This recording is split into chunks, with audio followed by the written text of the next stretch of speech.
In this example, my job to simplify this rational expression is going to have the same two steps. Identify what are the factors, upstairs, downstairs, and then those factors that are common to the numerator and denominator, we can just cancel them, divide by them, in other words, and that will reduce our fraction. After we do enough of them, after we cancel all of them that they have in common, our fraction will then be in lowest terms. Let me start, before we talk about what to do, let me talk briefly about what not to do. Because there's a very common error that people make right out of the gate on a problem like this one. Does anybody see how, when looking at this rational expression, it might be really tempting to do something rash and try to put step 2 before step 1? What temptation is there in this rational expression to cancel something that might not actually work out? Y squared. Y squared. So right, there's the first thing that you might look at and say, oh, hey, there's a y squared up here, and there's a y squared down there. Why don't we just go like that and get rid of the y squareds? Well, what do you think? Why doesn't that work? Why we can't cancel the y squareds here is that the y squareds are not, in fact, factors in the numerator and the denominator. They're terms. They're being added or subtracted into these expressions, not multiplied, which is what we require in order for them to be factors in the first place, right? Because the process of canceling something out is the same as the process of dividing by it. So if I was tempted to try and cancel y squared in the numerator and denominator, I would have to divide the numerator by y squared and the denominator by y squared. And that would have the effect of, yes, dividing this y squared by y squared, that's going to give me a 1. But then I'd also have to divide this 25 by a y squared. And y squared isn't really a factor of 25. So if I tried to do that, I would end up with 25 over y squared as the result. And if I did that upstairs, I would end up with a 9 over y plus 2 minus 5 over y squared. So I can do it. I can divide by y squared on top and bottom if I want to. This turns out, by the way, to be a useful strategy for a particular thing that you do in calculus in a couple semesters from now. But as a method for simplification, this falls pretty short. If anything, this has made this wildly more complicated than it was before.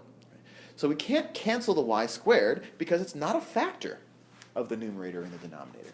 That's why I always think of this as a two-step process. Before we can cancel a factor, we need to know that it is a factor. And so the first step should be to identify what are the factors.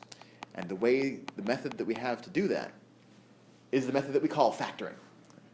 So what we should do then is take the numerator, take the denominator, and treat each of them as its own factoring problem. So I'm going to make some space here on the screen to do both.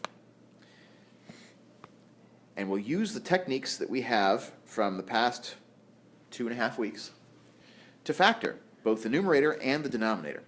For the numerator, I'm going to rewrite that expression as 2y squared plus 9y minus 5. Denominator, y squared minus 25.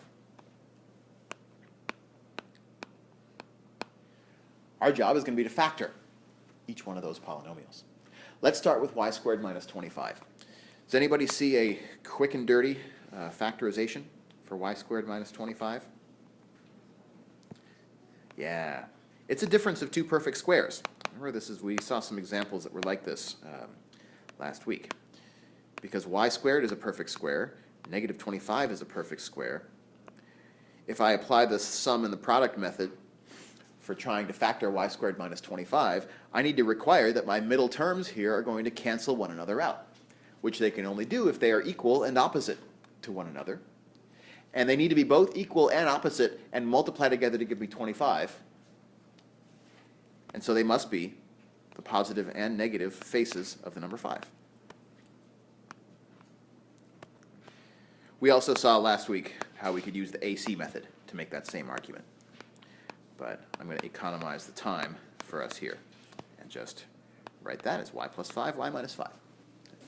So now we know what factors make up the denominator. The denominator has a factor of y plus 5, and it also has a factor of y minus 5. Okay. Now how about 2y squared plus 9y minus 5? What's your strategy for factoring that?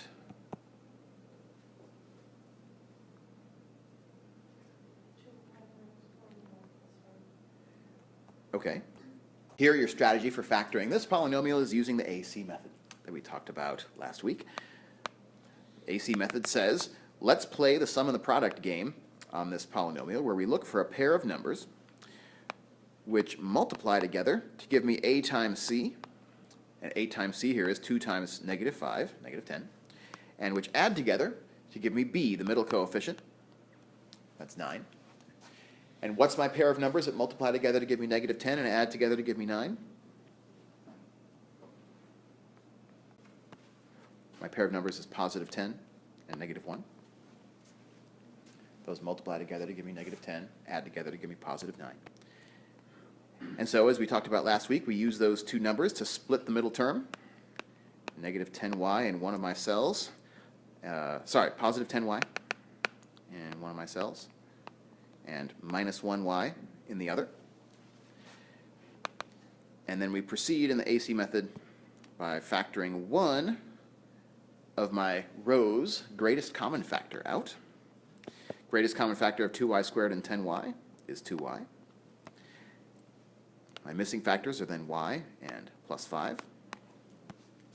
And then the missing factor between 5 and -5 down here is going to be -1. And so this polynomial factors, as you said, 2y minus 1 times y plus 5. Okay, so now we know what the factors are on the top and the bottom. Now we've done step 1. We've identified all the factors. 2y minus 1 times y plus 5. So now that we know what the factors are, check. Now all we have to do is divide by those which are in common to the top and the bottom. And what's the factor that's common to the top and the bottom? Y plus 5, exactly. So what we'll do is then cancel y plus 5 from the top and from the bottom. Cancel is the same thing as divide by, so I'm going to write that in here as well. We're really dividing by y plus 5, the quantity, both in the numerator and in the denominator. And so in the numerator, what do we have left over? Just 2y minus 1. And downstairs, y minus 5. And at that point, just like in our number fraction example from earlier, we stop. Because each of those two factors is as simple as possible. There's no way to factor 2y minus 1 in any meaningful way. There's no way to factor y minus 5 in any meaningful way. And so we're done. We can't go any further. And again, we're going to resist the temptation, for example, to just cross these y's out. Because those y's are not factors of the numerator and the denominator. They're factors of the individual terms in which they participate, but they're not factors of the entire numerator and the entire denominator. So we can't cancel those y's, and we have to be done.